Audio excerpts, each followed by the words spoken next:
kami dari KPK untuk berbagi atau sharing knowledge baik teoritis maupun pengalaman mengenai penanganan korupsi ini. Saya sebetulnya tadinya agak gampang juga nih apa yang mau disampaikan kepada peserta seminar mengenai catatan topiknya, catatan mengenai modus operandi korupsi di sektor kesehatan dan cara pencegahannya. Memang selama 7 sampai hampir 8 tahun saya di KPK menemani Pak Sugiri dulunya, memang awalnya di bidang penindakan. Jadi sedikit banyak tahu bagaimana modus operandi korupsi yang terjadi di Indonesia. Kemudian sejak Juli 2012 saya diminta untuk menangani masalah pencegahan. Tapi sebelum itu latar belakang saya sebagai seorang akuntan, kerja sebagai pegawai negeri di BPKP, yang memang kerjanya kalau akuntan kan bicara soal sistem ya. Jadi sedikit banyak menyerempet masalah korupsi itu kan. Dan dari pengalaman itu tentu kita perlu memahami apa itu korupsi kan. Sama nggak korupsi itu dengan kecurangan yang biasa disebut fraud itu. Kalau kita lihat pengertian dari Barat, khususnya dari Amerika, mereka menyatakan korupsi itu bagian daripada fraud. Nanti ada slide yang menyatakan, memperlihatkan bahwa korupsi itu hanya sebagian kecil dari kecurangan itu. Tapi di kita berbeda mungkin. Kecurangan itu kalau ruang lingkupnya mungkin lebih luas dari korupsi. Karena kalau kita bilang korupsi sebetulnya apa yang dicantumkan di dalam undang-undang pemberantasan tidak pidana korupsi. Tapi kalau kita bicara fraud, intinya itu ada niat, kesengajaan bahwa perbuatan itu dilakukan secara sengaja. Ada intens nanti kan. Tapi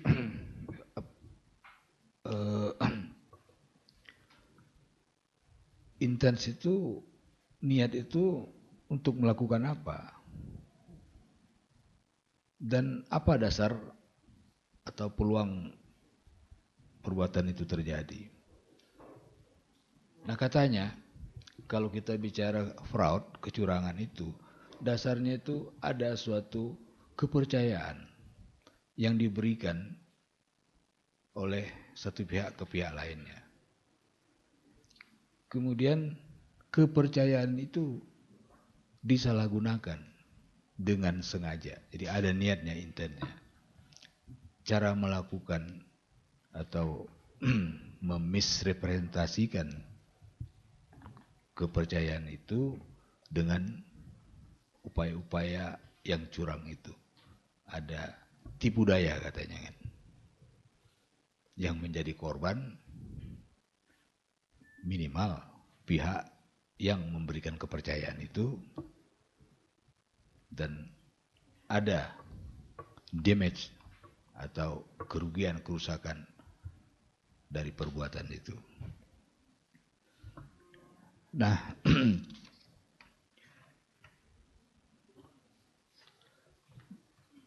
dari fraud itu bisa dikelompok-kelompokkan kan. Ada yang kalau dari sisi posisi pelakunya itu bisa berasal dari internal organisasi, bisa juga pihak eksternal. Tapi yang terjadi di kita itu internal dan eksternal secara bersama-samaan. Dan itu juga yang membuat kenapa nanti kita sulit untuk memberantas korupsi di Indonesia ini. Karena dari pengalaman belum pernah saya temukan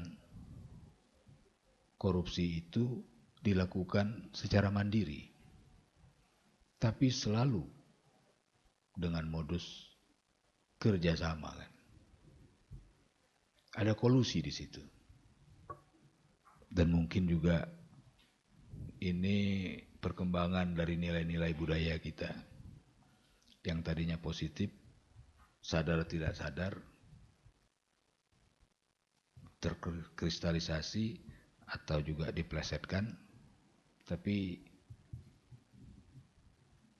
kita selalu bilang banyak hal nilai budaya kita itu positif. Kekeluargaan, tapi yang terjadi adalah kolusi. Kita sebagai masyarakat Indonesia dengan budaya gotong royong, tapi yang terjadi sekarang mungkin gratifikasi jadinya kan. Kalau kita lihat di kamus, gratifikasi suap itu, tidak ada lain. Dan mungkin juga undang-undang kita salah menginterpretasikan itu. Kita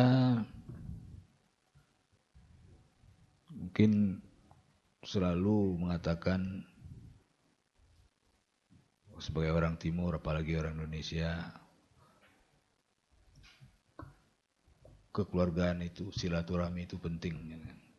Tapi mungkin tanpa kita sadari, kita menjadi familiar dan mungkin tidak lagi menganggap salah dengan kolusi dan nepotisme itu. Oleh karena itu, kita harus hati-hati, dan kalau yang kita kembangkan di KPK itu solusinya itu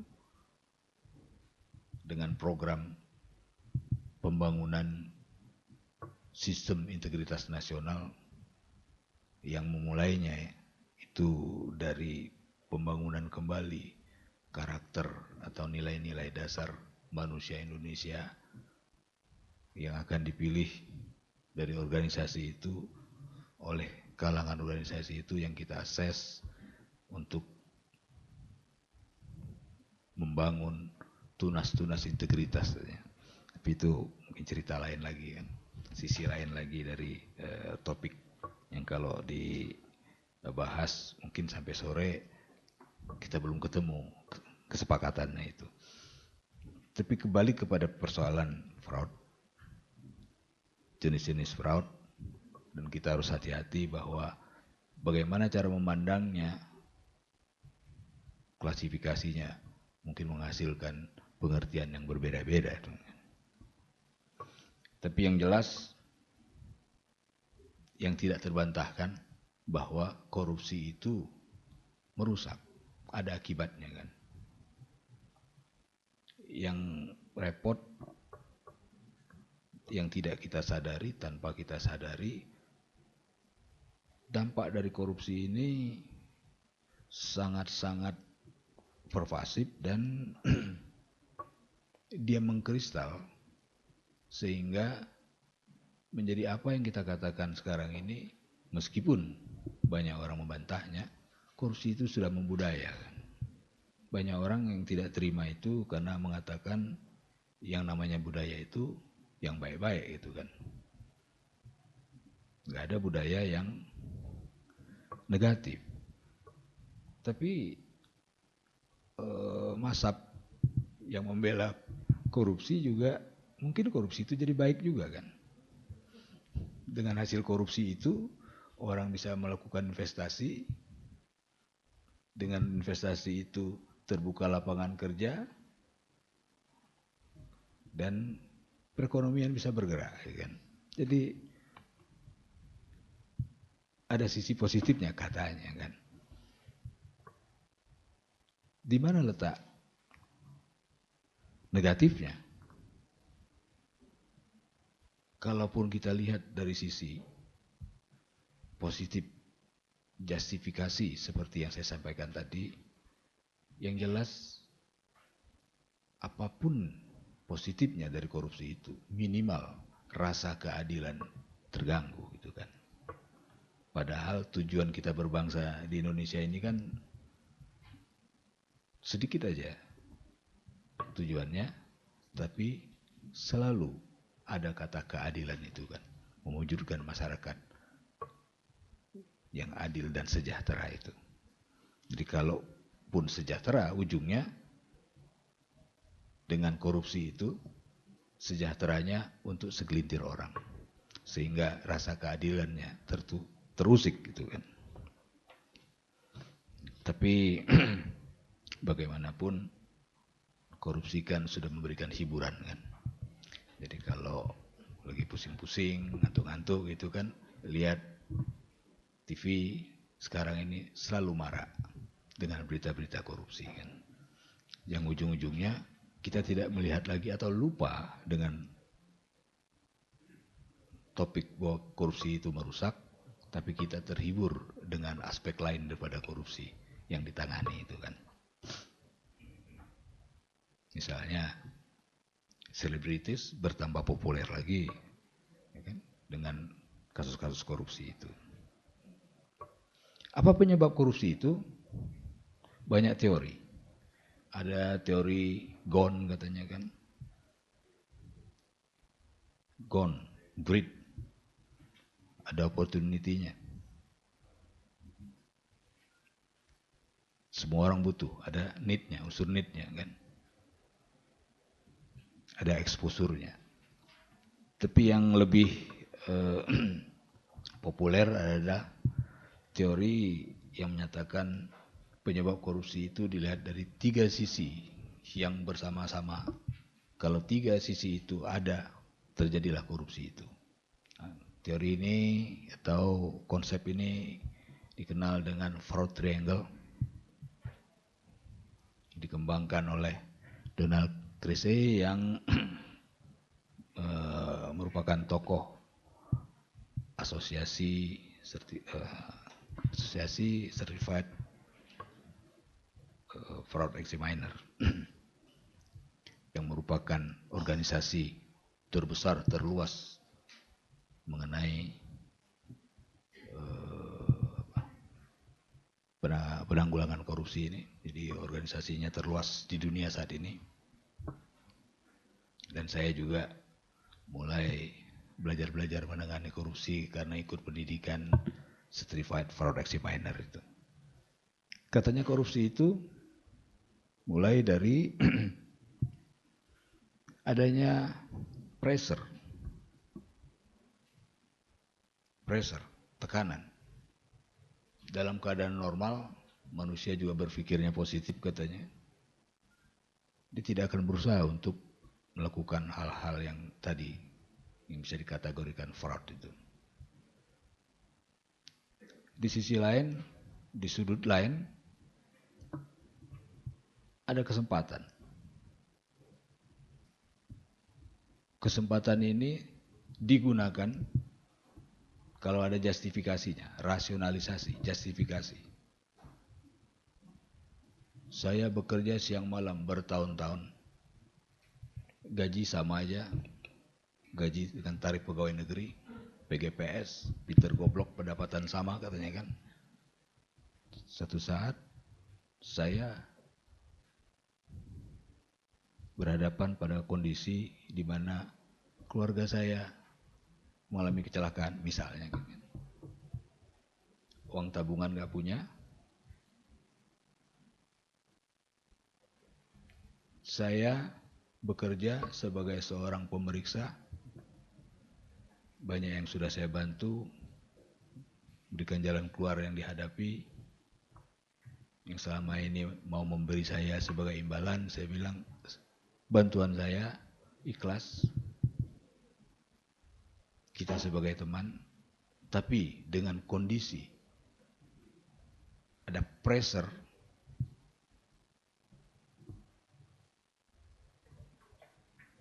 ada teman dengar, diminta bantuan malah nggak ada, nggak bisa, tapi saya lagi meriksa. Ada permasalahan. Dan yang terperiksa, berupaya untuk mendekati, memberikan sesuatu supaya cincai-cincai katanya kan. Jadi ada justifikasinya itu. Kesempatannya itu ada. Bahwa dalam kondisi terpressure ini bisa menjadi justifikasinya. Jadi yang tadinya saya tolak, dengan kondisi itu saya telepon, ya kan, nggak perlu jelas-jelas, kayak sinyal aja datang memberi. Jadi 3 aspek itu, ada pressure, ada kesempatannya, ada justifikasinya. Jadilah katanya kan. Kalau orang sono bilang, jadilah barang itu katanya kan. Teori ini yang jadi dasar juga bagaimana membangun suatu sistem untuk mencegah terjadinya korupsi itu. Masalah kesehatan adalah masalah yang sangat-sangat krusial dalam kita mewujudkan masyarakat adil dan makmur tadi. Tidak mungkin suatu masyarakat itu dikatakan makmur kalau berobat aja susah kan. Kayak di Indonesia ini, sampai-sampai si miskin dilarang sakit katanya kan. Dari kondisi itu dan fakta bahwa sektor kesehatan itu sangat-sangatlah krusial dalam membangun bangsa ini, mewujudkan cita-citanya. Tanpa cita-cita itu pun kita tahu bahwa masalah kesehatan itu sangatlah krusial. Dimanapun, apapun tingkat kehidupannya pasti bersentuhan dengan persoalan kesehatan itu. Persoalan orang ke dokter itu tujuannya supaya lebih sehat, dan mungkin juga ada yang berpikir tidak ada kaitan antara sehat dengan kematian itu. Tapi sektor kesehatan itu penuh dengan peluang untuk terjadinya korupsi. Seorang profesor, seorang menteri bisa saja, dan itu ternyata terjadi di negeri kita, harus nginap di Hotel Prodio. Pada waktu itu saya masih sebagai direktur penyelidikan. Mungkin karena ketidakpahaman, sebetulnya bisa dihindari, didorong oleh posisi menjawab yang mungkin sedikit arogan, dan perbuatannya bisa dikategorikan, nyata-nyata bisa dikategorikan sebagai perbuatan korupsi. Karena korupsi sangat luas. Mungkin Bapak Ibu dengar istilah 5-5. Penyertaan, membantu, turut melakukan. Jadi sangat luas korupsi itu. Bisa menjalar kemana-mana kalau memang diperlukan sebetulnya.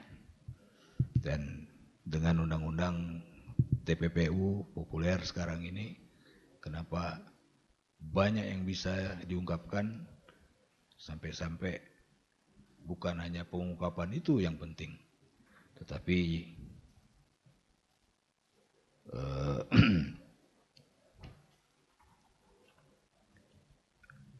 semaraknya yang membuat korupsi sementara dilupakan jeleknya, tapi hiruk pikuknya yang rame selama ini. Dari penyebab itu sebetulnya yang perlu dipahami kalau kita ingin mencegahnya, gitu kan. Kenapa perlu dicegah?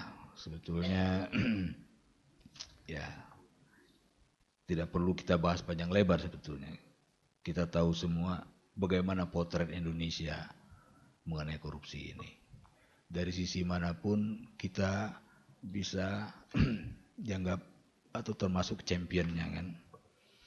Kita selalu masuk ke dalam 10 besar negara-negara terpuruk untuk masalah korupsi ini. Kalau jadi pemain bola, kita susah mencari pemain yang unggul, walaupun penduduk kita hampir 200 atau sekitar 240 juta, mencari 11 orang pun susah. Tapi masalah korupsi, ya kan, nggak perlu dilatih, jadi juara kita. Cuman sayangnya dia termasuk kategori bangsa yang ciri-ciri dari bangsa yang kurang beradab katanya kan.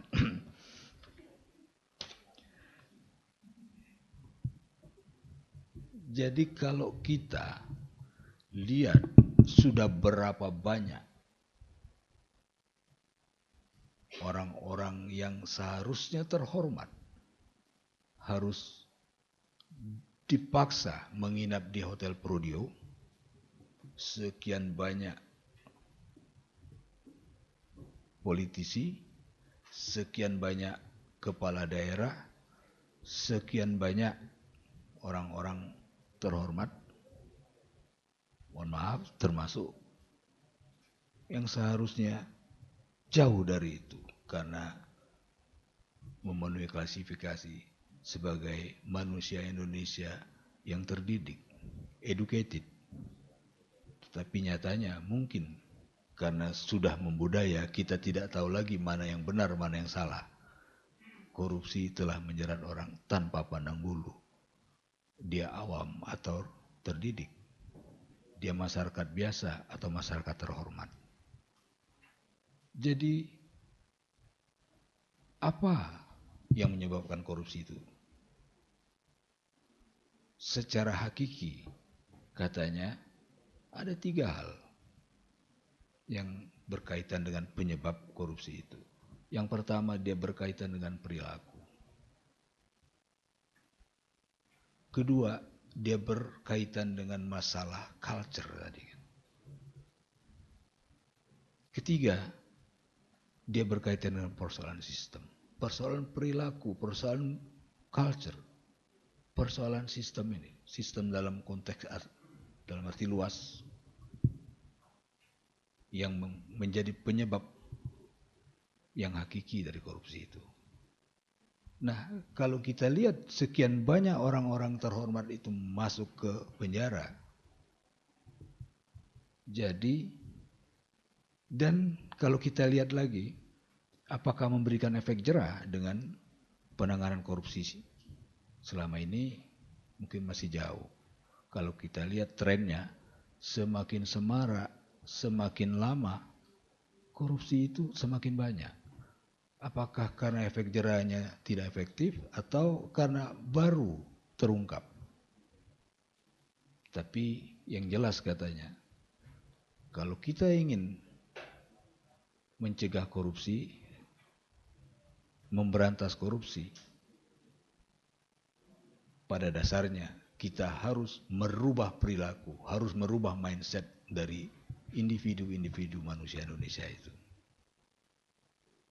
Oleh karena itulah karakter, nilai-nilai baik dari manusia Indonesia secara individual itu yang harus dibangun.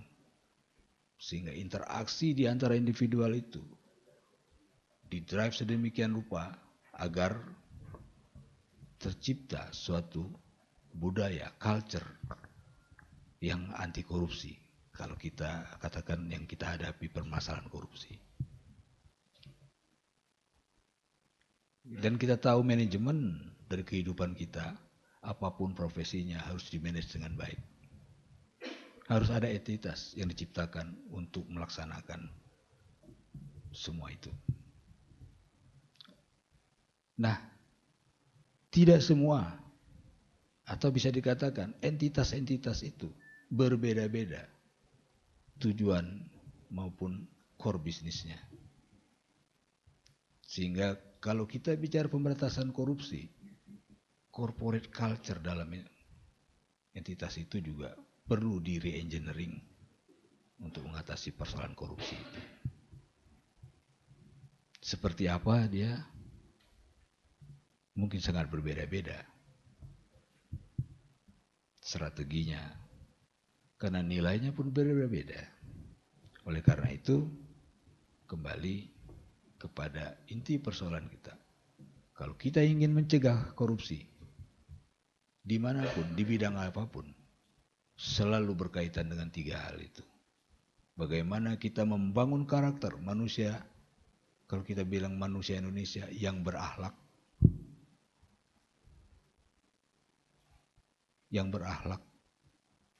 karena kondisi saat ini sesuai dengan profesi Bapak Ibu di sini sebagai orang yang mengobati gitu kan. Korupsi Indonesia ini sudah bukan lagi penyimpangan, tetapi sudah menjadi penyakit akhlak, penyakit moral. Sehingga juga budayanya harus di-reframe kembali sehingga dia menjadi budaya yang akomodatif sebagai manusia yang beradab, mencapai sesuatu dengan cara-cara yang positif,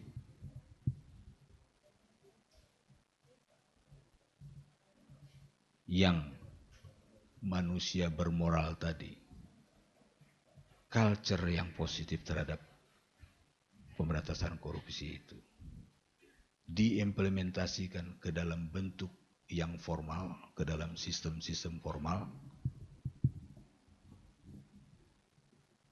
sesuai dengan corporate culture yang ideal, bisa dijustifikasi secara ilmiah kenapa diperlukan culture seperti itu di dalam entitas itu, yang dilaksanakan oleh orang yang bermoral, yang menghadapi masalah kehidupan sehari-hari, yang bisa membuktikan bahwa manusia Indonesia itu adalah manusia yang bijak karena bisa menyelesaikan permasalahan, termasuk permasalahan korupsi itu secara wise katanya. Insya Allah, kalau 3 komponen tadi bisa kita atasi permasalahan korupsi di sektor kesehatan khususnya, tidak perlu memakan korban dari anggota profesi dokter, khususnya alumni Gajah Mada katanya. Assalamualaikum warahmatullahi wabarakatuh.